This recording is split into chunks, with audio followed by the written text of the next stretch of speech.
Nakaugalian na dito sa aming lugar na tuwing Semana Santa ay nagpapabasa ang aming chapel bilang paggunita sa kamatayan ni Kristo sa krus. At dito umiiral ang pagtutulungan naming mga magkakapitbahay. Kanya-kanyang dala ng pagkain sa chapel ang bawat isa. At pagkatapos ng pabasa, lahat ng pagkain na dinala ay ibinahagi din namin ito sa aming mga kapitbahay.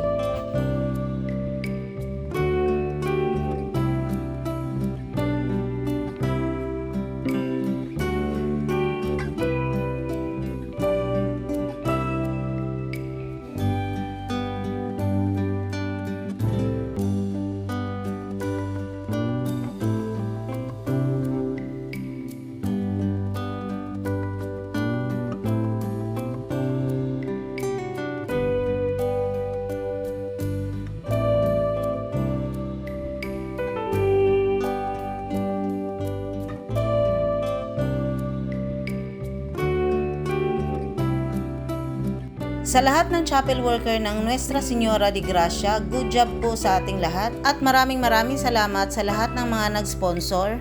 More blessings to come po sa inyong lahat. Maraming bata at isip bata po ang nabusog.